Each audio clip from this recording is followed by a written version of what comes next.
Who dat to the Who Dat Nation. Welcome to the Dome Patrol podcast, your podcast for the New Orleans Saints here on the KB Radio Network. How is everybody doing out there in the Who Dat Nation?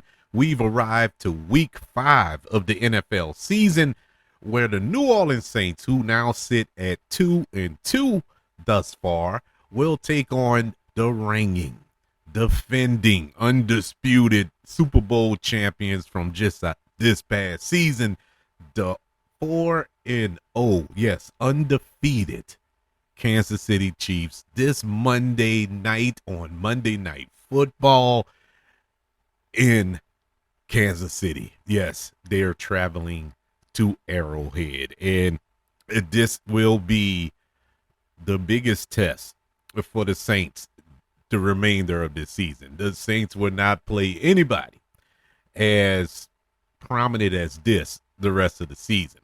Now, they're going to have some tough games.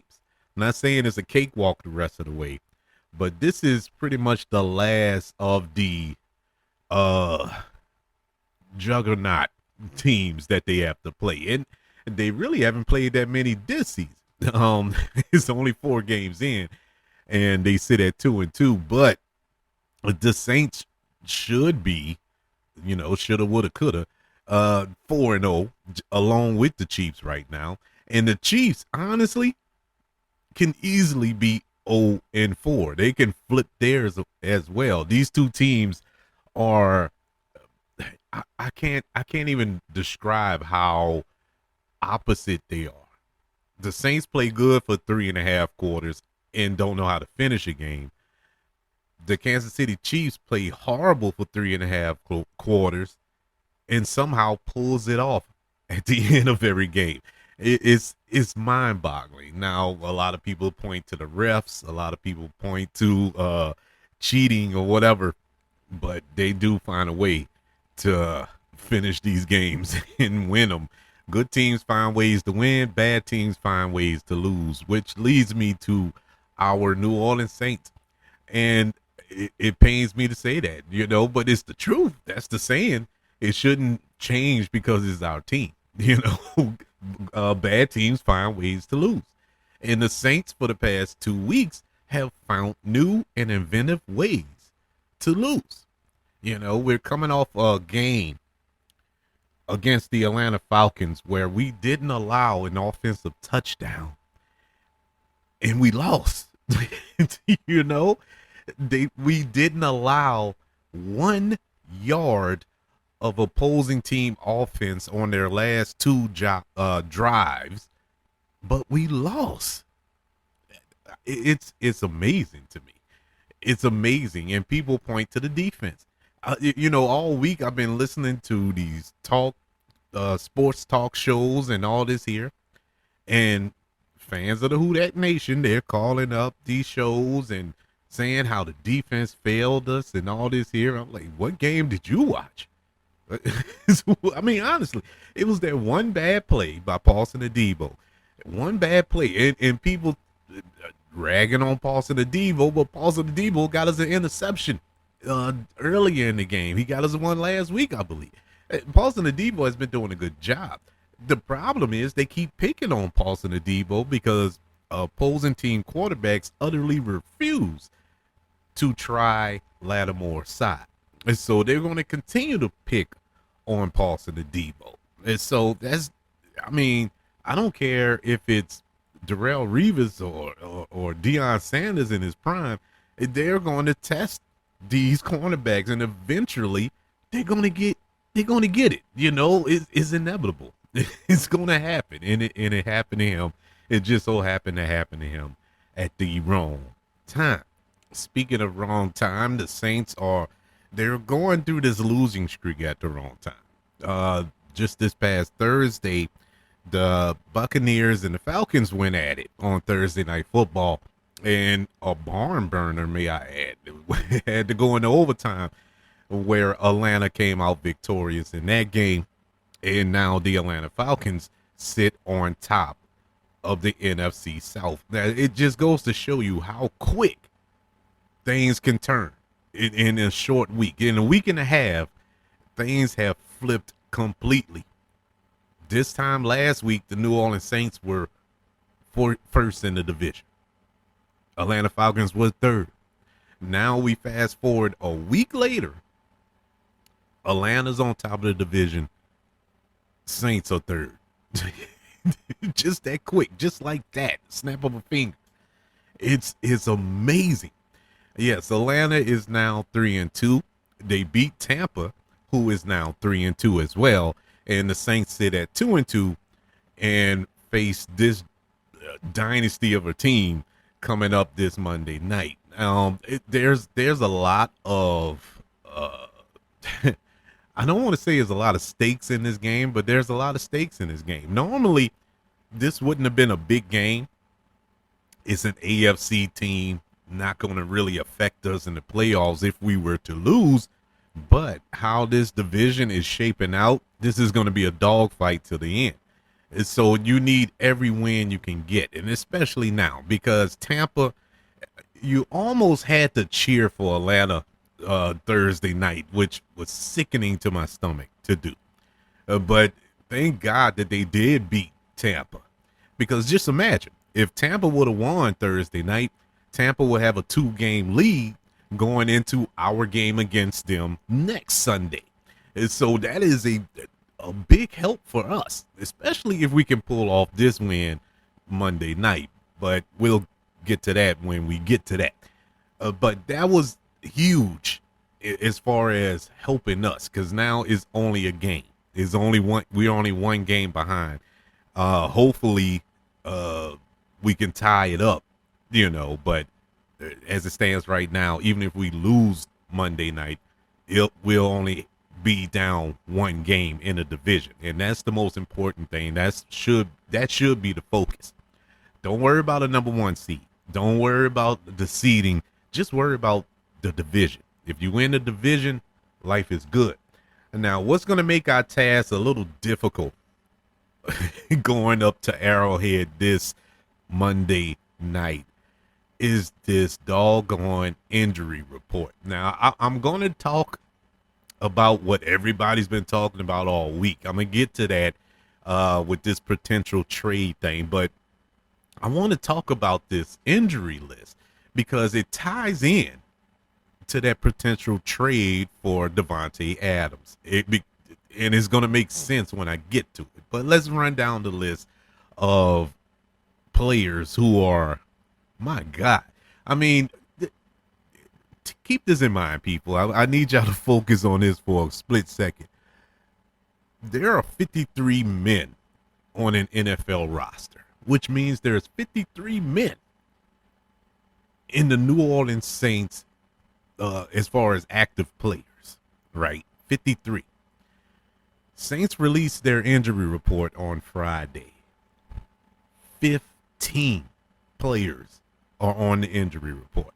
Now, that doesn't mean that they're out and whatever, but they're hurt. They are hurt, and they're on the list, bruh. And the list is so long.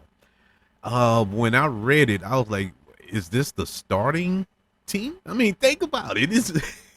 It's 11 people on offense, 11 people on defense.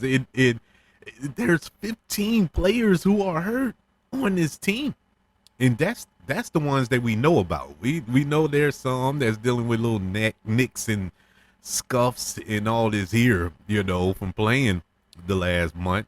And so it's, oh my God, this is so disheartening. Let's read these names. Starting with linebacker Willie Gay. He has a hand injury. He hasn't practiced none this week.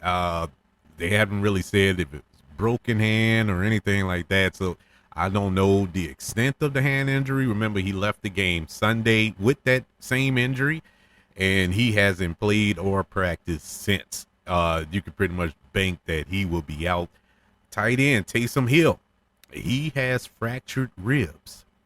He didn't practice all week, and that's very disheartening because Taysom Hill seems to be the focal point of this offense.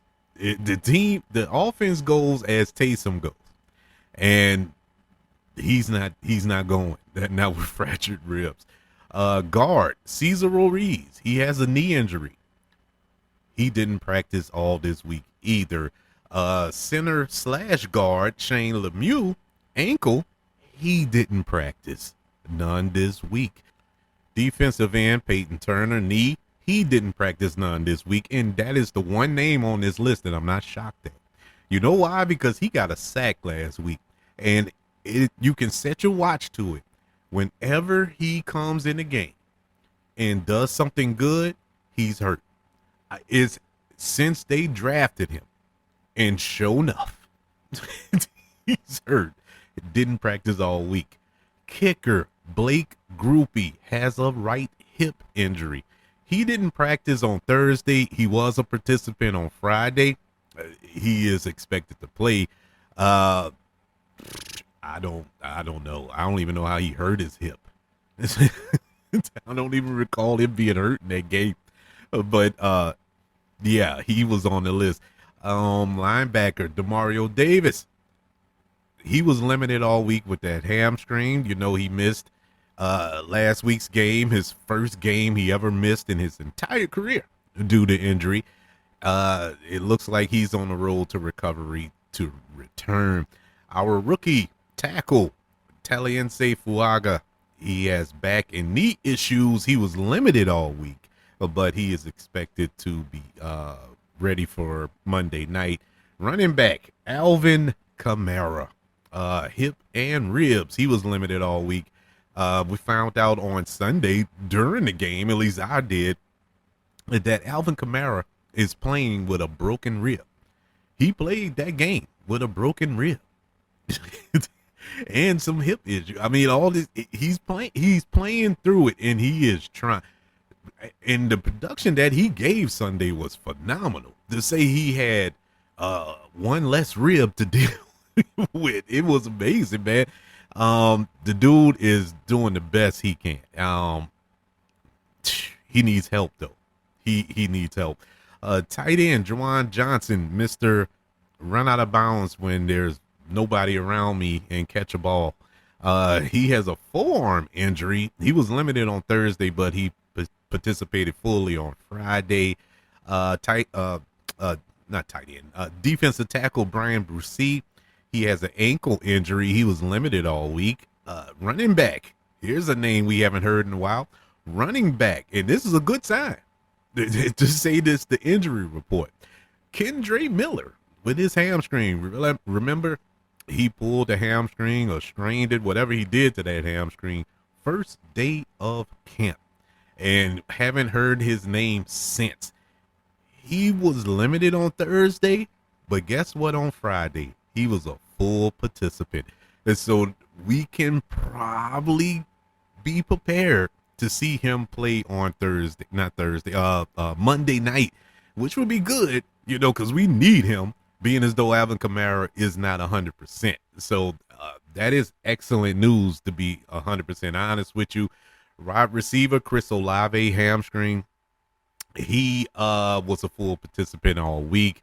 Another wide receiver, Cedric Wilson Jr., ankle. He was a full participant. Offensive lineman Lucas Patrick, groin. He did not practice this week. Now, Lucas Patrick, he came in and replaced what's his name, Eric McCoy. When Eric McCoy went down, Lucas Patrick was the one who came in and relieved him. And Lucas Patrick did the best he could, you know, at the limited time that he had to prepare, which was 0, and he did a pretty decent job. He got hurt. And so his replacement was Shane Lemieux. Did a pretty all right, decent job. Now he's hurt. I say all that to say this. All week we've been hearing the talks about the potential trade for Davante Adams. One of his teams high on his list is the New Orleans Saints. You know, him and Derek Carr got a connection that goes all the way back to college. the wide receiver coach for the Saints was his coach in college. And so they got a rapport. There's relationships here for him as a prime destination. I can see him fitting into this offense. I can see him flourishing in this offense. Him and Derek Carr has uh, unbelievable chemistry. The problem is, if you're going to bring him in, you're going to have to change his number from 17 to 7-1, because he needs to line up at offensive guard because we don't have any. We need to focus on our priorities, man. Our priority is this O-line. We are banged up beyond belief. Our offensive tackle, our rookie, he's hurt. Now, I expect him to play, but he's hurting. It's we got 3 centers that has went out in the course of 2 weeks. 2 guards have went out in the course of 2 weeks. This is unbelievable. This is unheard of. I don't know. I don't know. Yes. I'm not a fool. I would love to have Devontae Adams. I would love to have, but bad timing is the timing is not there. Now the Saints did sign a center yesterday. Was it Thursday or Friday, whatever, but they signed the center, Connor McGovern, who I think he played for the Jets. He's 6'4", 306 pounds. He's a veteran, and he knows Kubiak, or not. I don't think it's Kubiak, but I think him and the O-line coach worked together, either the Jets or somewhere else, Denver, I believe, wherever it was. I forgot where it was, but anyways, there's a relationship there, and so that's somebody you can kind of bring in. He's familiar with the system, and so it should be a smooth transition for him to come in. That's great. I don't follow offensive linemen like that to whereas I can say, oh man, yeah, man, because he leads the league in pancakes, and I don't know. My knowledge doesn't stretch that far, but they're excited about him being signed there now.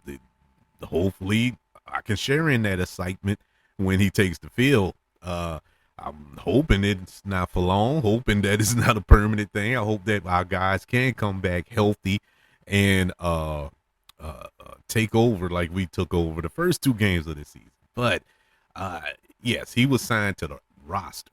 So he's not on the practice squad. He's signed to the active roster. So with the active roster signing, you have to eliminate a player. So the New Orleans Saints also announced once he moved up on the active roster, A.T. Perry, wide receiver, was waived. He was cut from the team. And that begs the question, what happened to A.T. Perry? What was so bad about A.T. Perry? Because at one point he came highly touted out of college. He fell in the draft because of some off the field stuff that happened in college.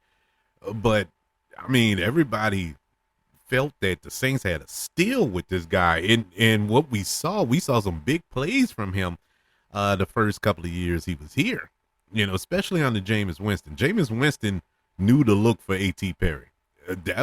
I think that was the part, at least the start of A.T. Perry's demise, when Jameis Winston didn't get the starting job because they had a relationship. Jameis knew how to find him and knew how to use him. And nobody else could. And especially Derek Carr. He just couldn't use him. And it just didn't work. And now in the preseason, he looked pretty good with Rattler and Jake Hader throwing him the ball. But once again, with Derek Carr, there was no rapport there. And so, unfortunately, he's on the outside looking in right now. Now, with that, if nobody picks him up off of waivers, Saints can sign him back to the practice squad, but I don't know. Why would you? You know, why would you? If you remember during training camp, uh, what's his name? Dennis Allen used to talk cash money trash about about A.T. Perry. Like, man, he needs to step it up and all this other stuff. I'm like, man, what did he sleep with his wife or something? I mean, he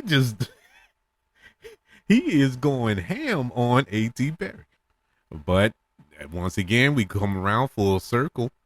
Well, there's that spot. We was asking who was going to be that number 3 guy in the receiver room. You know, you bring in a Devontae Adams with a Chris Olave and a Shadeed. There's your 3. Boom, bam, beam. You know, that's a force to be reckoned with. But all the Saints willing to make this change, make this move. I don't know. We shall see. Let's go over our season leaders so far this season for the New Orleans Saints and the Kansas City Chiefs, starting with passing yardage. And this is one of the craziest stats here that I didn't think was actually possible. Well, actually, I say that sarcastically because Patrick Mahomes is not having a good year to say they're undefeated.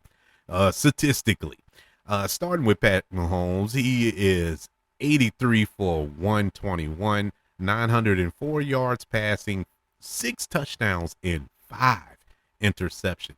Before the New Orleans Saints is Derek Carr, 72 completions out of 100 attempts, 824 yards, 6 touchdowns, and 3 interceptions. Those numbers are virtually identical. they look the same. They are the same. And this is, we talking Derek Carr and Patrick Mahomes. Patrick Mahomes has won, what, 2 MVPs? He's won, what, 3 Super Bowls? I mean, and he's looking like a carbon copy of Derek Carr out there. Yet, one team sits undefeated while the other team is spiraling out of control. Leading rushers for both teams, we have Alvin Kamara for the New Orleans Saints, 80 carries, 362 yards, and 5 touchdowns, and a cracked rib. For the Chiefs, their leading rusher is on IR currently, and that's Perchenko with 34 carries for 135 yards and a touchdown. That's one of the problems of the Chiefs. They don't have a run game. That's why they end up signing Kareem Hunt about a week or so ago. Leading receiver for these two teams, Chris Olave is the leading receiver for the Saints. He has 12 catches for 265 yards and a touchdown. For the Kansas City Chiefs, their leading receiver is Rashid Rice, who is on IR. He has 24 catches, 288 yards, and 2 touchdowns. Rice is on IR from the freakish accidents of all time. He didn't do it. Patrick Mahomes ran into his knee and tore his ACL, and he is out for the year. Their leading receiver. And so that's their leading rusher and their leading receiver are both out for the years. I don't think I read the Chiefs injury report. Just to go back for their injury report, like I said, Rashid Rice, he is out. Mike Dana, defensive end, is questionable. Nicole Hartman, their other wide receiver, is questionable. Clyde Edwards-Helaire, running back, he is out. And Kareem Hunt, who they just signed about a week or so ago, running back, he's questionable. So there's that. So this is this is 2 mass units going at it this Monday night. I don't know. Whoever can stand upright at the end of the game, I guess, will be the victor. Which leads me to my predictions for this Monday night's matchup between the Saints and the Chiefs.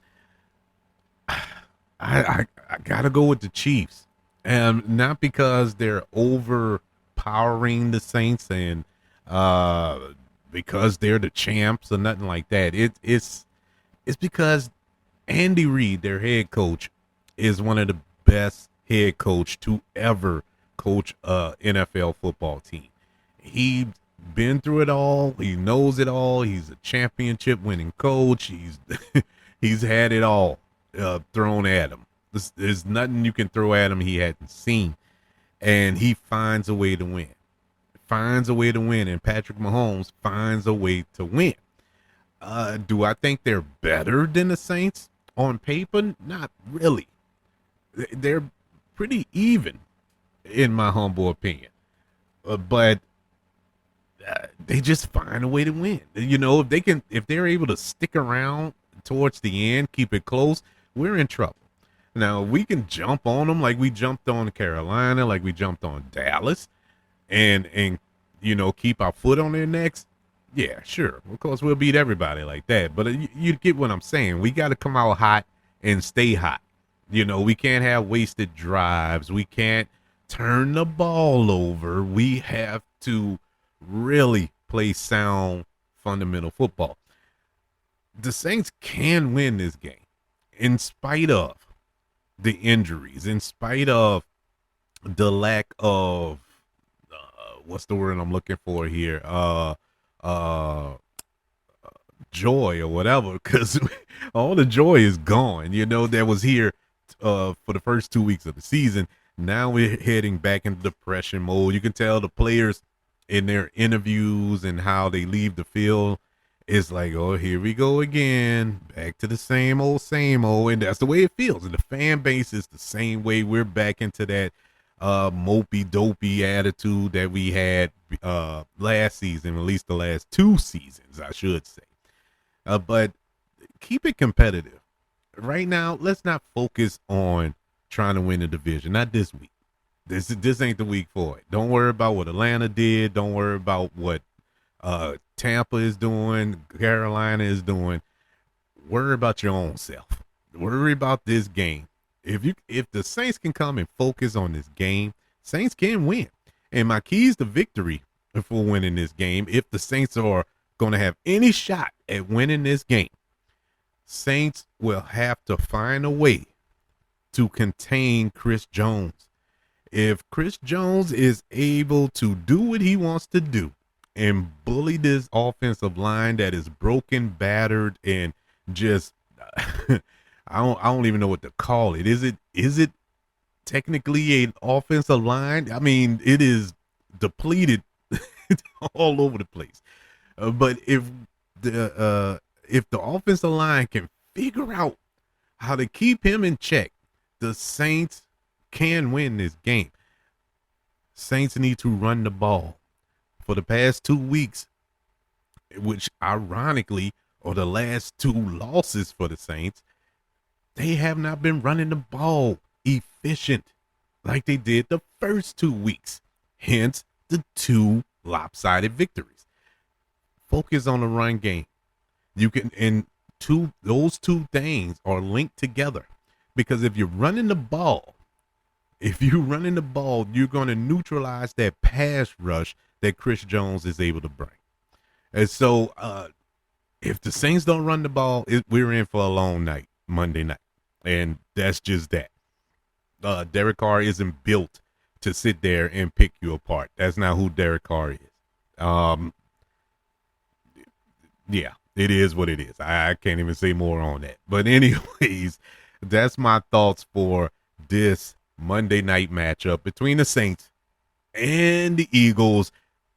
Monday, 7:15 on ESPN. Hope we all tune in to that and have a good Tuesday morning when we wake up and don't have to go to work mad. 1, because we stayed up all night, and 2, we stayed up all night to see our Saints get their behinds kicked. So hopefully it doesn't go that way. But I would like to know your thoughts. What do you think will happen this Monday night in Arrowhead Stadium? Will the Saints come out victorious? Do you think the Saints continue their losing streak to 3? I would love to know your thoughts. Email the show, kbradiopodcast@gmail.com. Don't forget, we're on all social media platforms. Just search for the KB Radio Network. Also, subscribe to the KB Radio Network channel. Like this video, share this video.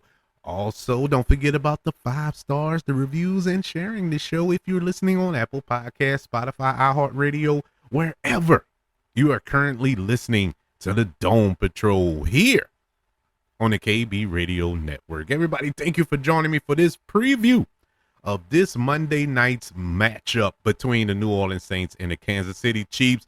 Be on the lookout for the recap and reaction to that Monday night game the following Tuesday.